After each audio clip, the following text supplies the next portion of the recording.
जय हिंद साथियों, आप सभी का स्वागत करता हूं आप सभी के अपने चैनल एग्जाम फतेह में। साथियों, यूपी पुलिस कांस्टेबल की परीक्षा को पास करने के लिए आज आपके सामने एक ऐसे 75 प्रश्नों का साथियों सेट लाया हूं, जिन सेट को अगर आप देख लेते हैं, यानी कि जिन प्रश्नों को अगर आप देख लेते हैं तो मुझे नहीं लगता कि पेपर आपका इससे बाहर जा सकता है। तो साथियों, अपने री एग्जाम यूपी पुलिस कांस्टेबल री एग्जाम को क्रैक करने के लिए यहां पर हिंदी के क्वेश्चंस आप लोग देखिएगा और साथियों सामान्य ज्ञान के क्वेश्चंस देखिएगा। 75 टोटल क्वेश्चंस है। मैं आपको साथियों टारगेट बतला देता हूं, यानी कि किसी भी चीज को करने से पहले आपके पास साथियों एक टारगेट होना बहुत जरूरी है। अगर आपके पास साथियों टारगेट है तो भाई आपको मालूम पड़ेगा कि हाँ, मुझे इतना स्कोर साथियों करना ही करना है। तो हिंदी में मैं आपको स्कोर बतला देता हूं।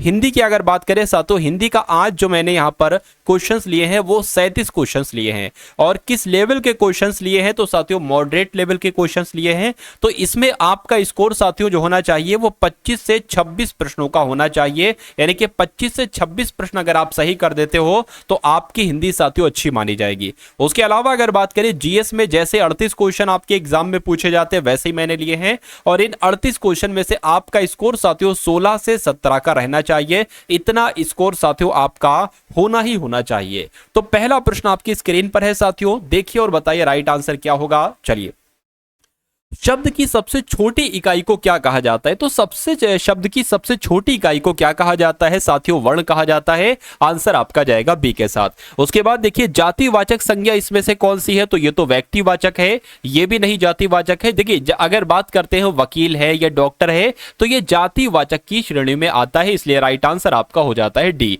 उसके बाद देखिए, भूखे को खाना दो, यहां पर रेखांकित शब्द आपको साथियों नजर आ रहा होगा। इसमें कारक आपसे पूछा जा रहा है। देखिए, संप्रदान कारक कहां पर होगा? जहां पर लिखा होगा साथियों के लिए।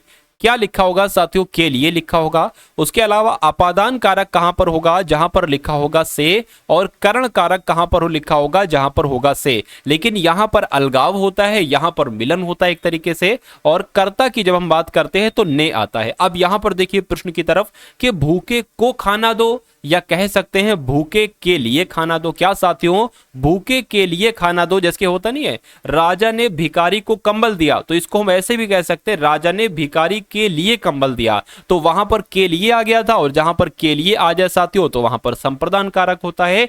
तो भूखे के लिए खाना दो, यहां पर भी साथियों आपका संप्रदान कारक हो जाएगा। उसके बाद देखिए, निम्नलिखित वाक्यों में से संबंध कारक वाले वाक्य को आपको पहचानिए। संबंध कारक में साथियों कैसे पहचान करेंगे? तो जैसे कि अगर मान लीजिए का दिख जाए, या हो सकता हो साथियों वहां पर की दिख जाए, तो ये संबंध कारक एक तरीके से होते हैं। राम खाना खाता है, कोई संबंध कारक नहीं है। राधा का कुत्ता बहुत तेज दौड़ता है, राम ने रावण को मारा, कोई संबंध कारक नहीं है। मां अपने बच्चे को मारती है। तो कुल मिला के अगर बात करें, यहां पर एक शब्द आ रहा है का, यानी कि राधा का संबंध कुत्ते से बताया जा रही। जो कुत्ता है वो किसका? एक तरीके से राधा का है। तो मैं कह सकता हूं संबंध कारक आपका किस ऑप्शन में है? तो ऑप्शन नंबर बी में है। तो जिनका आंसर यहां पर बी था तो बिल्कुल सही था भाई, बहुत बढ़िया, वेरी गुड क्लास। चलिए, अब उसके बाद देखिए अगले नंबर का क्वेश्चन है कि हमें प्रतिदिन सूर्य नमस्कार करना चाहिए। यहां पर रेखांकित शब्द आप लोग साथियों देख पा रहे होंगे। तो यहां पर अगर बात करें साथियों, आपसे पूछा जा रहा है कि रेखांकित शब्द को पहचानिए, यानी कि ये प्रति शब्द साथियों क्या है बताइए। क्या ये उपसर्ग है? तो उपसर्ग तो साथियों शब्द का आदि वाला पार्ट होता है, मतलब शुरू का पार्ट होता है। तो ये तो पूरा शब्द है। सर्वनाम की अगर बात करें तो सर्वनाम भी साथियों ये नहीं है, ठीक है ना। उसके अलावा कारक भी ये नहीं, ये है साथियों अव्यय, ठीक है ना। अव्यय की जब हम बात करते हैं तो अव्यय, जैसे कि अगर बात करें तथा, अगर यहां पर तथा शब्द आ जाता तो वो अव्यय हो जाता। उसके अलावा अगर बात करें साथियों देखिए और शब्द आ जाता तो और भी आपका क्या होता है? एक तरीके से अव्यय ही होता है। उसके अलावा अगर बात करें इसलिए शब्द आपका क्या होता है साथियों? इसलिए भी आपका एक तरीके से अव्यय होता है। अथवा है, अतः है, किंतु, परंतु, ये सब सारे साथियों अव्यय ही शब्द कहलाए जाते हैं। उसके बाद देखिए साथियों कि पुस्तक रखी है, वाक्य में वचन आपको बताना है, बताइए। तो यहां पर पुस्तकें रखी हैं, अगर ऐसे होता तो बहुवचन लगा देते, लेकिन एक पुस्तक है ना, तो एक पुस्तक के लिए साथियों एक वचन आ जाएगा। राइट आंसर आपका ए के साथ जाएगा भाई, बहुत बढ़िया, वेरी गुड क्लास। साथियों, अगर आपने अभी तक इस वीडियो को लाइक नहीं किया है तो तुरंत साथियों इस वीडियो को लाइक करके बेल आइकन पर क्लिक कर लीजिए। और उसके बाद देखिए अगले नंबर का क्वेश्चन है कि निम्नलिखित वाक्यों में से पूर्ण वर्तमान काल को स्पष्ट कीजिए, बताइए पूर्ण वर्तमान काल कौन सा है। तो आप लोग साथियों अगर बात करें, देखिए ये तो साथियों भूतकाल का वाक्य, ये भविष्य काल का वाक्य, तो ये तो होगा नहीं। और अगर बात करते हैं ना साथियों, देखिए यहां पर अगर साथियों बात करें कि आपसे पूछा जा रहा है कि पूर्ण वर्तमान काल का वाक्य कौन सा, वह घूमने जा रही है, तो ये तो पूर्ण वर्तमान काल का नहीं है, ठीक है ना। अब हमारे पढ़ने का समय हो चुका है, ये साथियों आपका पूर्ण वर्तमान काल का वाक्य हो जाएगा, इसलिए राइट आंसर आपका ए के साथ जाएगा। उसके बाद देखिए साथियों अगला प्रश्न आपकी स्क्रीन पर है कि आचार्य का पुल्लिंग शब्द क्या होगा साथियों, बताइए। जैसे कि अगर हम लोग बात करते हैं ना साथियों कि अनुज का स्त्रीलिंग क्या होता है, तो अनुजा कर दोगे, क्या हो जाएगा, स्त्रीलिंग हो जाएगा। छात्र का स्त्रीलिंग क्या होता है साथियों, बड़ा आ की मात्रा लगा दोगे, छात्रा, ये स्त्रीलिंग हो जाएगा। उसी प्रकार आचार्य की जब हम बात करते हैं तो साथियों ये आपका स्त्रीलिंग शब्द है, इसका पुल्लिंग बनाना है तो आचार्य हो जाएगा, यानी कि आचार्य का अगर स्त्रीलिंग करेंगे तो आचार्य बनेगा, आचार्य का स्त्रीलिंग आचार्य बनेगा। तो जिनका आंसर यहां पर ऑप्शन नंबर बी है, तो बिल्कुल करेक्ट। अब उसके बाद देखिए अगला प्रश्न है तपस्वी का साथियों स्त्रीलिंग क्या होगा, बताने की कोशिश कीजिए। तो तपस्वी का स्त्रीलिंग तपस्विनी हो जाएगा, क्या हो जाएगा साथियों, तपस्विनी हो जाएगा। राइट आंसर आपका ए के साथ जाएगा। उसके बाद देखिए साथियों अन्न और अन्य, दो तरह के शब्द यहां पर लिखे हुए हैं, एक अन्न लिखा है, एक अन्न लिखा है, इसके मतलब आपसे पूछा जा रहा है साथियों, बताइए। तो अगर बात करें अन्न का मतलब साथियों अनाज होता है, तो यहां पर है अनाज, यहां पर है। और अन्न का मतलब साथियों फल नहीं होता है, दूसरा होता है। तो कुल मिला के पहले वाले अन्न का मतलब अनाज होगा और दूसरे वाले अन्न का मतलब दूसरा होगा। तो कुल मिला के जिनका आंसर यहां पर ए है, तो बिल्कुल करेक्ट है। साथियों बहुत तेजी के साथ आपको हिंदी को कंप्लीट करना है, मैं यहां पर बिल्कुल नहीं आपसे कहूंगा कि बहुत आराम से हिंदी को क्वेश्चंस देखिए, उसके चारों ऑप्शन को पढ़िए, आपको पलक झपकते साथियों आंसर बताना है। यानी कि इधर मैं हिंदी का प्रश्न दिखाऊं और इधर आपका हिंदी का उत्तर आप बता दो कि ए है, बी है, सी है या डी है, ठीक है ना। आपको गोला थोड़ी ना भरना है कि 2 सेकंड उसमें लो, 1 सेकंड में उत्तर दो, पलक झपकते उत्तर दो साथियों, और यही मैं आपको साथियों सिखा दूंगा। चलिए, तो खिलौना शब्द में मूल शब्द की जब हम बात करते हैं साथियों, तो मूल शब्द क्या है, इसमें खेल है, तो इसलिए राइट आंसर आपका हो जाता है बी के साथ। यमुना नदी को नर्मदा भी कहते हैं, कालिंदी भी कहते हैं, अरपा भी कहते हैं या पैरी भी कहते हैं। तो आप लोग की अगर बात करें साथियों, आप लोग ध्यान रखेंगे साथियों, यमुना नदी को क्या कहा जाता है, कालिंदी नदी भी कहा जाता है। उसके बाद देखिए अगला प्रश्न है कि अगले नंबर की अगर बात करते हैं साथियों, जहां एक बार प्रयुक्त शब्द के अनेक अर्थ निकले वहां पर साथियों कौन सा अलंकार होता है, बताइए। तो यहां पर अगर बात करें, वहां पर आपका श्लेष अलंकार होता है, जहां एक बार प्रयुक्त शब्द के अनेक अर्थ निकले वहां पर साथियों श्लेष अलंकार होता है, यह बात आपको मालूम होना चाहिए। चलिए अब उसके बाद देखिए अगले नंबर का साथियों क्वेश्चन आपकी स्क्रीन पर है कि हिंदी में उपन्यास सम्राट किसको कहा जाता है, बताइए। तो अगर बात करते हैं साथियों मुंशी प्रेमचंद्र की, तो मुंशी प्रेमचंद्र को हिंदी में साथियों क्या कहा जाता है, हिंदी में उपन्यास सम्राट कहा जाता है। अब उसके बाद देखिए अगला प्रश्न है साथियों, यहां पर अगर बात करें कहावत का दूसरा नाम क्या है, बताइए। यानी कि कहावत को क्या हम उपमा कहेंगे, तुलना कहेंगे, लोकोक्ति कहेंगे। तो मैं आपको अगर बात करूं साथियों, कहावत कह लो या लोकोक्ति कह लो, बात एक ही है। जिनका भी आंसर सी, तो बिल्कुल सही है।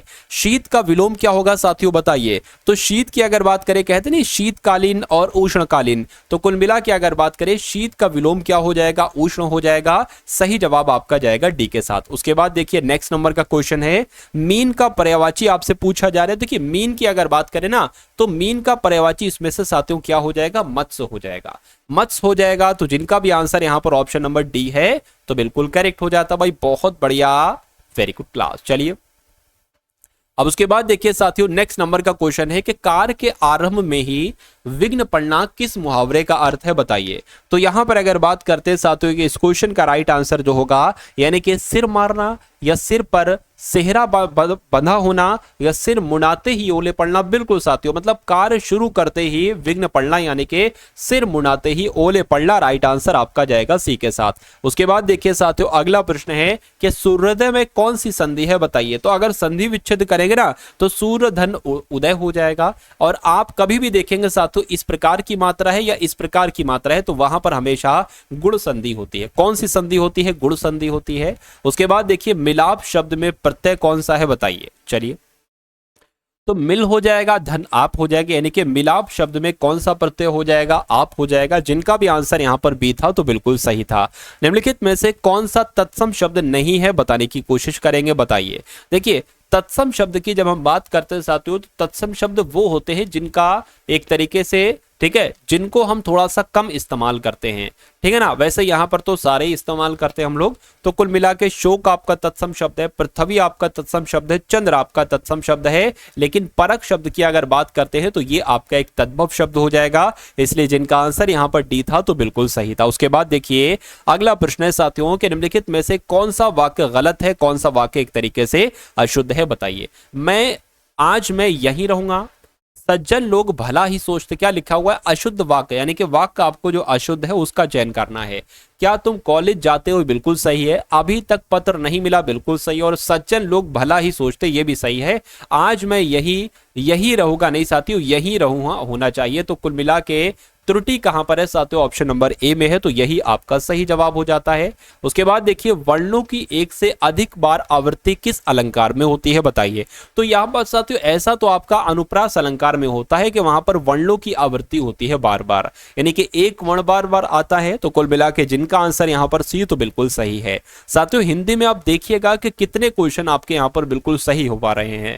निम्नलिखित पंक्तियों को पढ़िए और देखिए कि इसमें कौन सा रस है। हे खगमृग, हे मधुकर श्रेणी, तुम देखी सीता मृगनयनी, इसमें कौन सा साथियों आपको बताना है रस है। देखिए और बताइए सही जवाब क्या होगा। तो इसमें अगर बात करें साथियों, इसमें आपका वियोग श्रृंगार रस हो जाएगा, ठीक है ना। कौन सा रस हो जाएगा, वियोग श्रृंगार रस हो जाएगा। उसके बाद देखिए निम्नलिखित में कौन सा तत्पुरुष समास है साथियों, बताइए। देखिए और बताइए राइट आंसर साथियों आपका यहां पर क्या हो सकता है। चलिए तो निम्नलिखित में से कौन सा तत्पुरुष समास है। तत्पुरुष समास की अगर बात करते हैं साथियों, तो इसमें से जो आशातीत शब्द है ना, आशातीत, इसमें आपका तत्पुरुष समास हो जाएगा। सही जवाब आपका जाएगा ऑप्शन नंबर बी के साथ। निम्नलिखित में से शुद्ध शब्द बताइए, इसमें से शुद्ध शब्द साथियों कौन सा है। चलिए तो अगर बात करें साथियों यहां पर शुद्ध शब्द की अगर बात करें, देखिए यहां पर ये भी एक तरीके से गलत लिखा है, ये भी गलत लिखा है, ये भी उपर्युक्त आप देखते होंगे साथियों ऐसा ही लिखा जाता है और ऐसे ही लिखा जाता है, तो यही आपका बिल्कुल सही जवाब हो जाता है। अक्षी का तद्भव साथियों बताने की कोशिश कीजिए। तो अक्षी मतलब तो आंख होता है। अक्षी एक तरीके से आपका कैसा शब्द हो जाएगा, तत्सम शब्द हो जाएगा। इसके तद्भव शब्द की अगर बात करते हैं तो आंख कहते हैं उसको। इस प्रकार जिनका भी आंसर यहां पर सी तो बिल्कुल करेक्ट है। उसके बाद देखिए जहां लोगों का मिलन हो, क्या साथियों, जहां लोगों का मिलन हो उसके एक शब्द के क्रम में सही विकल्प बताइए। देखिए जहां लोगों का साथियों मिलन होता है तो उसको हम लोग सम्मेलन कह सकते हैं। क्या कह सकते हैं, सम्मेलन कह सकते हैं। इसलिए सही जवाब आपका सी के साथ जाएगा। उसके बाद देखिए उर्वशी किसकी रचना है साथियों, देखिए और बताइए राइट आंसर आपका यहां पर क्या हो सकता है। तो आप लोग ध्यान रखेंगे साथियों, रामधारी सिंह दिनकर की जब हम बात करते हैं तो ये रामधारी सिंह दिनकर की रचना है। सही जवाब आपका जाएगा बी के साथ। भाई बहुत बढ़िया, वेरी गुड क्लास। वर्णों के समुदाय को क्या कहा जाता है बताइए। तो आप सभी लोग जानते हैं वर्णों के समुदाय को क्या कहा जाता है, वर्णमाला कहा जाता है। जिनका भी आंसर यहां पर ऑप्शन नंबर ए तो बिल्कुल सही है। उसके बाद देखिए या, रा, ला, वा व्यंजनों को क्या कहा जाता है, स्पर्श व्यंजन, अंतःस्थ व्यंजन या ऊष्म व्यंजन। तो इनको क्या कहा जाता है साथियों, अंतःस्थ व्यंजन इनको कहा जाता है, यानी कि या, रा, ला, व व्यंजनों को अंतःस्थ व्यंजन कहा जाता है। जिनका आंसर यहां पर बी है तो बिल्कुल करेक्ट है। उसके बाद देखिए साथियों कि गरीबों की सहायता करो, इसमें अगर बात करें गरीब शब्द आपसे पूछा जा रहा है साथियों एक तरीके से ये क्या है, क्या ये एक विशेषण है या विशेष है या जातिवाचक संज्ञा या साथियों भाववाचक संज्ञा है, बताइए। चलिए देखिए अगर गरीबी आ जाता तो भाववाचक संज्ञा हो जाता, लेकिन अमीर है, गरीब है, ये सारे शब्द साथियों जातिवाचक संज्ञा की श्रेणी में ही आते हैं। उसके बाद देखिए उत्कर्ष एक विशाग्र विद्यार्थी है, उत्कर्ष एक कुशाग्र विद्यार्थी है। यहां कुशाग्र कौन सा विशेषण है बताइए। तो यहां कुशाग्र की जब हम बात करते हैं साथियों कौन सा विशेषण है बताने की कोशिश। देखिए ये एक उत्कर्ष की जो कुशाग्र बताया जा रहा है कि उत्कर्ष एक कुशाग्र विद्यार्थी, ये इसके गुण के बारे में बताया जा रहा है। तो जब गुण के बारे में विशेषता बताई जा रही है तो जाहिर सी बात है ये एक गुणवाचक विशेषण ही होगा। इसलिए जिनका आंसर यहां पर डी तो बिल्कुल करेक्ट है। उसके बाद देखिए कि सुरेश गीत गा रहा है, इस वाक्य में काल आपसे पूछा जा रहा है साथियों कौन सा है बताइए। तो अभी गीत गा रहा है, कंप्लीट नहीं हुआ है, अपूर्ण भूतकाल साथियों कहलाएगा। राइट आंसर आपका अगर है ऑप्शन नंबर ए तो बिल्कुल करेक्ट है। उसके बाद देखिए ठीक समय पर आ जाना, इसमें कौन सा कारक है बताइए। तो ठीक समय पर आ जाना साथियों देखिए में आए या पर आए तो अधिकरण कारक होता है। राइट आंसर आपका जो जाएगा वो ऑप्शन नंबर डी के साथ जाएगा। भाई बहुत बढ़िया, वेरी गुड क्लास। वचन किसका बोध कराता है बताइए। प्राणी या वस्तु के एक या अनेक होने का, प्राणी या वस्तु के एक होने का, प्राणी या वस्तु के अनेक होने का, या प्राणी या वस्तु के लिंग का एक तरीके से। तो मैं कहूंगा साथियों वचन किसका बोध कराता है कि प्राणी या वस्तु कि एक या अनेक है, यानी कि अगर एक है तो एक वचन, अनेक है तो बहुवचन। सिंपल सी बात है साथियों। उसके बाद देखिए निम्नलिखित में से कौन सा शब्द स्त्रीलिंग है साथियों बताइए। तो सिंपल सी बात है साथियों, कैसी आ जाए तो स्त्रीलिंग हो जाएगा, कैसा आ जाए तो ये पुल्लिंग हो जाएगा। तो कृपा की अगर बात करें, कृपा कैसी है तो ये स्त्रीलिंग हो जाएगा, मित्र कैसा है तो पुल्लिंग हो जाएगा, कार्य कैसा है तो पुल्लिंग हो जाएगा, त्योहार कैसा है तो पुल्लिंग हो जाएगा। तो कुल मिला के आपका राइट आंसर जो जाएगा वो ऑप्शन नंबर ए के साथ जाएगा। अब उसके बाद देखिए साथियों, यहां पर जब हम बात करते हैं साथियों, अब आपके जो क्वेश्चन शुरू है ना, वो कौन से क्वेश्चन साथियों शुरू हो चुके हैं, एक तरीके से सामान्य ज्ञान के यहां पर क्वेश्चन शुरू हो चुके हैं। तो अब इन सामान्य ज्ञान के साथियों क्वेश्चंस को देखिएगा और देखिएगा कि आपका स्कोर साथियों कितना रहा। चलिए, तो अगर बात करें ज्ञान प्राप्त करने के बाद गौतम को किस रूप में जाना जाने लगा बताइए साथियों। चलिए साथियों, अगर आपने अभी तक इस क्लास को लाइक न किया हो तो तुरंत इस क्लास को लाइक कर दीजिए, और इस वीडियो को साथियों आपने शेयर न किया हो तो तुरंत साथियों इस वीडियो को आप लोग शेयर भी अवश्य कर देंगे। चलिए, तो आप लोग ध्यान रखेंगे, ज्ञान प्राप्त करने वाले के बाद गौतम, देखिए गौतम बुद्ध कहा जाता था, ज्ञान प्राप्त होने के बाद इनको बुद्ध के नाम से जाना जाने लगा। उसके बाद देखिए अगला प्रश्न है साथियों, यहां पर अगर बात करते हैं ना साथियों, अगले नंबर के प्रश्न की कि राजा कनिष्क के शासन काल के दौरान दरबारी चिकित्सक का नाम बताइए। तो अगर बात करते हैं साथियों कि इस क्वेश्चन का राइट आंसर आपका क्या हो सकता है, बताने की कोशिश करेंगे आप सभी लोग, बताइए। चलिए,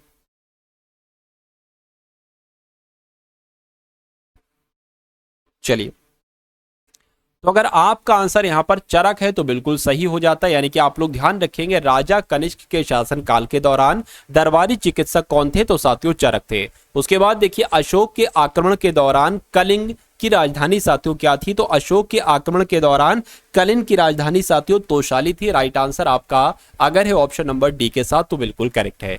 उसके बाद देखिए अगले नंबर का साथियों क्वेश्चन आपकी स्क्रीन पर है और आपसे यहां पर पूछा जा रहा है साथियों कि कनिष्क के शासनकाल के दौरान निम्नलिखित में से कौन सी बौद्ध संगीति आयोजित की गई थी। तो कौन सी बौद्ध संगीति आयोजित की गई थी साथियों, चौथी बौद्ध संगीति आयोजित की गई थी।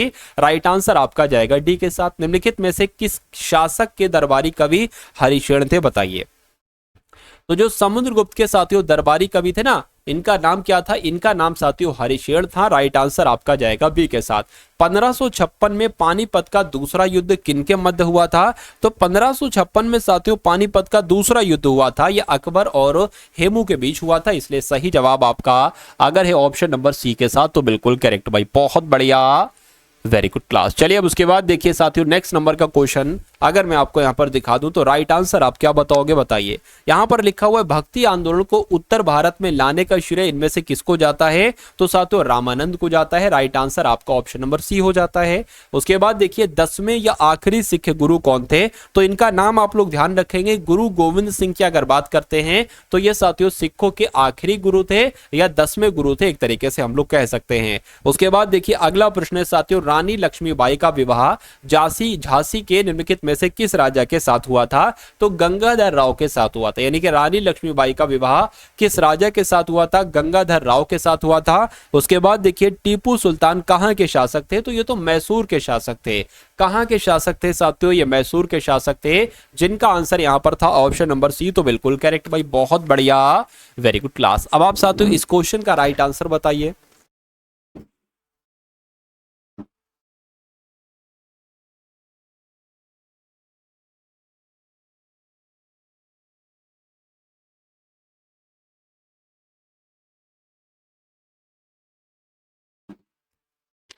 चलिए साथियों, तो यहां पर अगर बात करें साथियों कि भारतीय राष्ट्रीय कांग्रेस की स्थापना तब की गई जब दिसंबर 1885 में देश भर के 72 प्रतिनिधियों ने कहां पर साथियों मुलाकात की थी, तो बंबई में मुलाकात की थी, इसलिए सही जवाब अगर आपका ऑप्शन नंबर ए है तो बिल्कुल सही है। उसके बाद देखिए अगला प्रश्न है साथियों, ब्रह्मा समाज की स्थापना किसने की थी, तो ये तो सैकड़ों बार क्वेश्चन आपके एग्जाम में पूछा जा चुका है कि राजा राममोहन राय ने ब्रह्मा समाज की स्थापना की थी। आंसर आपका जाएगा ए के साथ। अब उसके बाद देखिए साथियों अगला प्रश्न है कि अलीगढ़ मुस्लिम विश्वविद्यालय की स्थापना किसने की थी बताइए। तो बचपन से आप लोग पढ़ते चले आ रहे होंगे साथियों, सर सैयद अहमद खान, यानी कि अलीगढ़ मुस्लिम विश्वविद्यालय की स्थापना सर सैयद अहमद खान ने की थी। इनमें से कौन से क्रांतिकारी संगठन काकोरी काकोरी षड्यंत्र केस में शामिल थे, बताइए।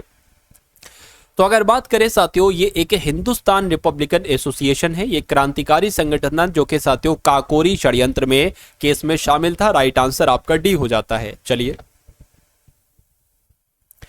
उसके बाद देखिए साथियों, नेक्स्ट नंबर का क्वेश्चन है कि काकोरी मामले में क्या लिखा हुआ है साथियों। काकोरी मामले में पकड़े जाने के बाद अशफाक उल्लाह खान को किस जेल में कैद किया गया था? तो फैजाबाद की जेल में कैद किया गया था, ये आप लोग ध्यान रखेंगे। राइट आंसर आपका जाएगा ऑप्शन नंबर ए के साथ। उसके बाद देखिए, साइमन कमीशन का विरोध करते हुए पुलिस हमले के कारण किस राष्ट्रवादी नेता की मृत्यु हो गई थी? तो किसकी साथियों मृत्यु हो गई थी? अगर आपसे एग्जाम में क्वेश्चन पूछ लिया जाए तो लाला लाजपत राय। आप लोग ध्यान रखेंगे कि साइमन कमीशन का विरोध करते हुए लाला लाजपत राय की एक तरीके से मृत्यु हो गई थी। उसके बाद देखिए, अगला प्रश्न है कि विश्व को कितने प्रमुख काल क्षेत्रों या कह सकते हैं टाइम जोन में साथियों विभाजित किया गया है? तो 24 टाइम जोन में, यानी कि पूरे विश्व को 24 काल क्षेत्रों में या कह सकते हैं 24 टाइम जोन में साथियों विभाजित किया गया है। बहुत इंपॉर्टेंट क्वेश्चन है।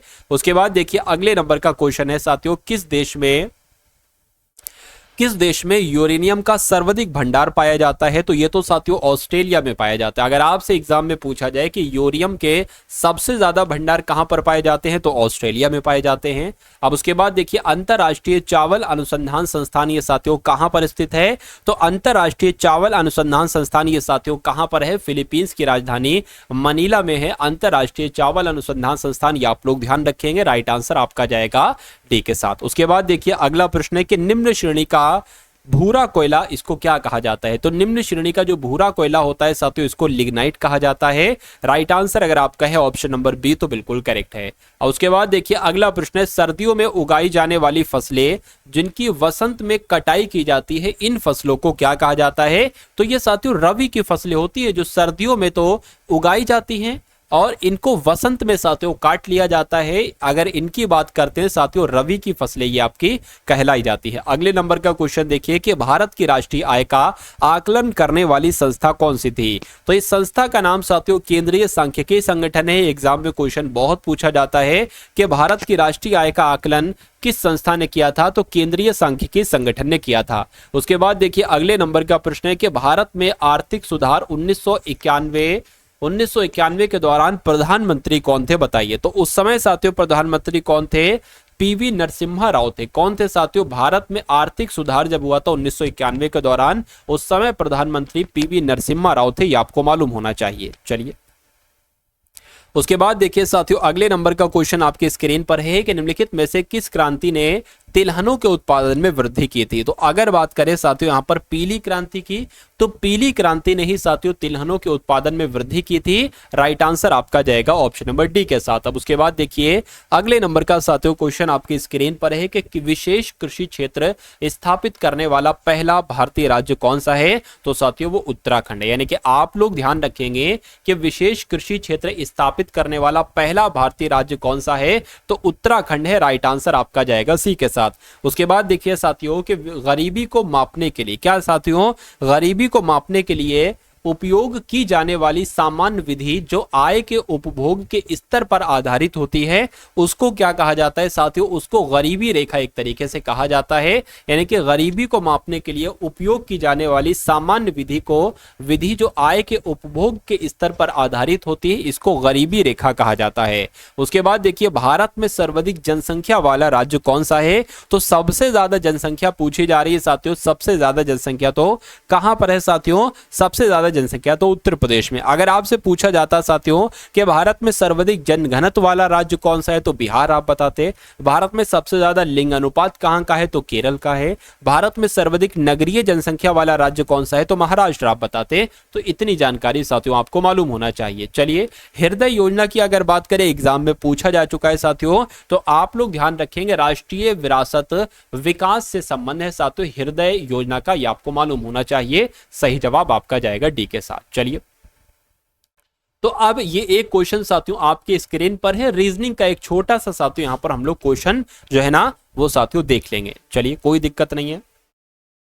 तो इस सवाल का साथियों राइट आंसर आप बता दीजिए क्या होगा कमेंट सेक्शन में साथियों। इस सवाल का आपको आंसर बताना होगा साथियों, क्या आपका यहां पर राइट आंसर हो सकता है। भाई बहुत बढ़िया, वेरी गुड क्लास। तो ये क्लास आपको कैसी लगी एक बार कमेंट सेक्शन में साथियों आप लोग जरूर बताएंगे। इस वीडियो को लाइक कीजिएगा, शेयर कीजिएगा। एग्जाम फतेह पर अगर नए हैं तो चैनल को सब्सक्राइब करके बेल आइकन पर क्लिक कीजिएगा। तो मिलते हैं हम सभी लोग आने वाली वीडियो में। जय हिंद साथियों।